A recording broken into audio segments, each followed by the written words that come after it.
I got a story. Been meaning to post this one for a while. This is back around 2006, early summer. I was just your typical 17-year-old kid. Parents moved around a lot back in those days, but we always ended up living beside large forests, woods, or prairie places. Done plenty of exploring with and without friends. Ton of stories, but there's always one which makes me look back on with no definite answer in sight, no matter which way I look at it. But this is how it went down. Played a lot of video and watched a lot of TV. Taps was big in those days. People respected them then, so you can see I was really taken by the whole let's go ghost hunting trend. One of my picks. Near my house there's this big urban forest, kind of like New York Park, split into 3 parts, forest 1, 2, 3. Through the years, I had a couple strange unexplained events happen to me in them. Phantom smells, lavender, roses, simply faded away as quick as they came. At night, in Forest 2, which had a concrete foundation where probably a house once stood, me and a few friends would see brief, bright flashes of light just erupt over our heads with nothing ever there for miles, too close down for planes. It actually lit up the ground around us like if it were a hovering camera flash. Of course, now that I look back on it, it might have been a hunter's camera gadget strapped to a tree or something, one guess. Then there was Forest 3, which had a cemetery in it. Caught a ton of EVPs there, chilling ones. Most notable one, I asked, is there a heaven, a hell? Why don't you call for God? And a young woman replied to me in a sad tone, there is no God. So there was some freaky stuff going on there. One day I woke up early in the morning, between 4:30 and 5 a.m. I recently bought this cheap $70 digital camera from Walmart and was extremely bored with it. So I figured an early walk in the forest should provide me with some unique pictures, which they did if you want to see them. Probably not, but they are from this day and will post some. So I set out doing the same thing I've done probably 100 times by now. I'm jaywalking down the streets and after a couple blocks hit the forest entrance and dive in. I dive in deep into her. I spent the next 15 minutes just heading to some known places I know would give me some good snapshots, so I take a quick snap here. And another quick snap here, thinking to myself, this is gold, son, all the while forgetting the whole entire woods is empty, silent, desolate, as I had never seen it before. I usually run into 1 or 2 people by now, either jogging or walking their mutts, but nothing.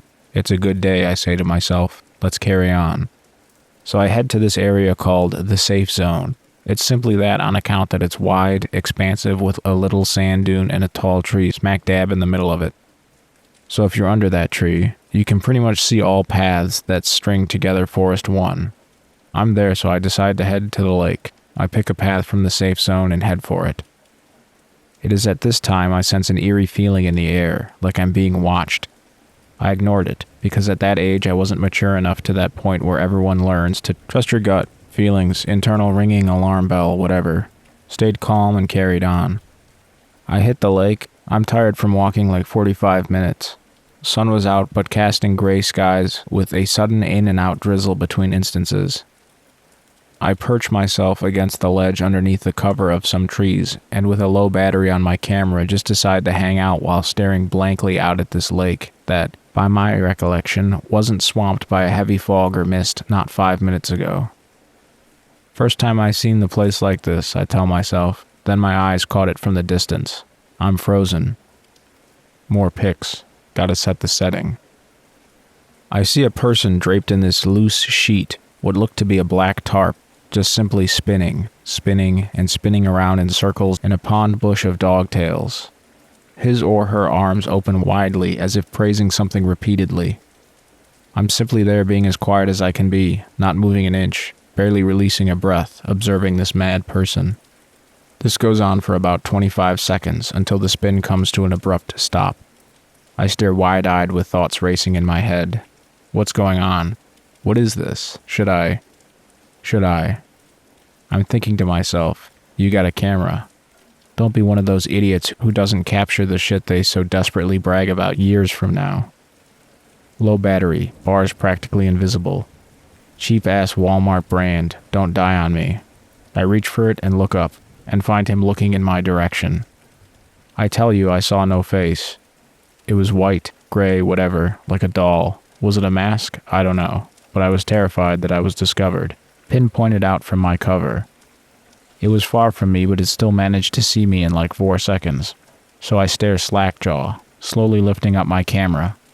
In that moment, he or it lifts one white arm out of its tarp and points at me, just pointing at me from a distance, as if doing some ritual jest. Then his arm drops slowly down. You know that scene from Shaun of the Dead, where Shaun pushes the zombie chick onto the steel pole and she gets up while Ed rotates the film reel on his camera? That's what I did. I lifted my camera up. Snap. Another one. Snap. Battery officially dead. Then I got up, slowly backed away, and ran all the way back to the safe zone and out a dozen trails and paths, crisscrossing to my exit. That was a crazy day, I must say.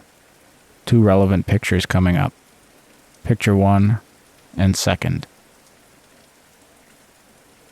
Storytime X.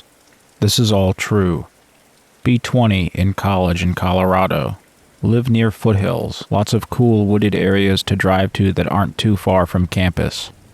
Have friend, Simon, who is pretty into drugs. Occasionally he'd ask me to do shrooms with him. One time he asks me, tell him I don't feel like doing them, but I'll babysit him and just smoke weed or whatever. He says that's cool. Get a group together one Saturday and drive up the Flatirons packing a bag of shrooms and a shit ton of weed. 5 of us total. Me, my friend Ian, and a girl I was into at the time, Sarah, are babysitting. Simon and our friend Keegan are the ones doing the shrooms. No other cars, seems pretty deserted, middle of the day. At first we thought that was good, but then Ian checked the weather forecast and it said there was a chance of rain. Our dumbasses didn't check the weather before doing this. Too late now. It's still pretty nice out at this point. Only like 2 p.m., so we head up into the hiking trail and go until we find a nice open area.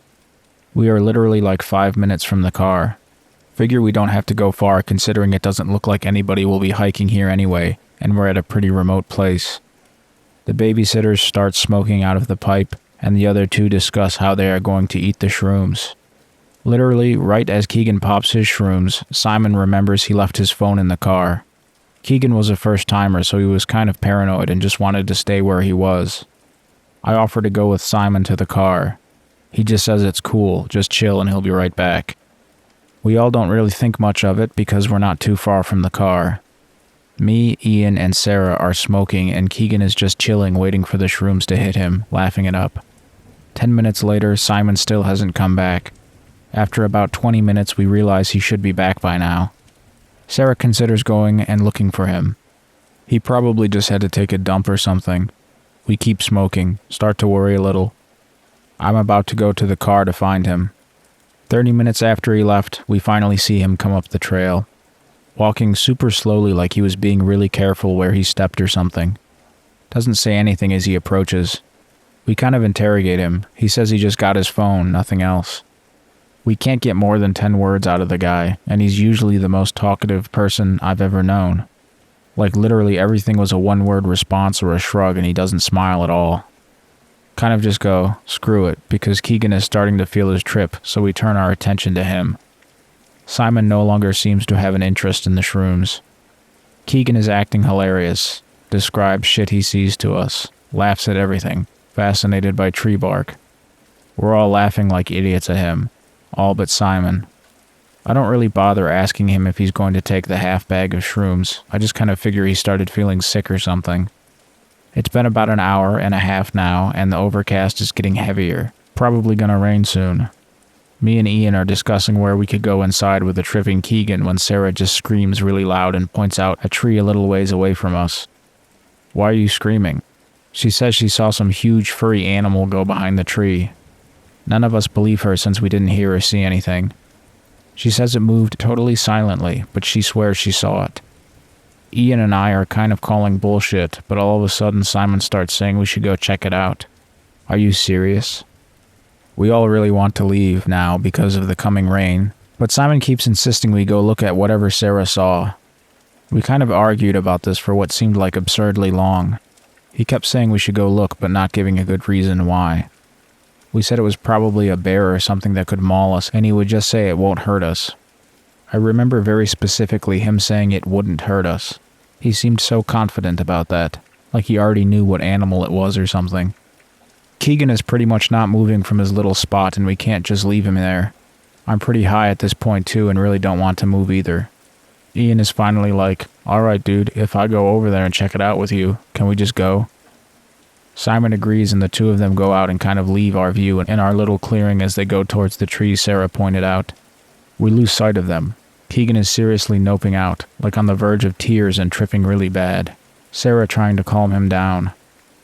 My phone rings, which startles the hell out of all of us, and I pull it out. It's Simon's phone calling me. Answer it and hear his voicemail message immediately.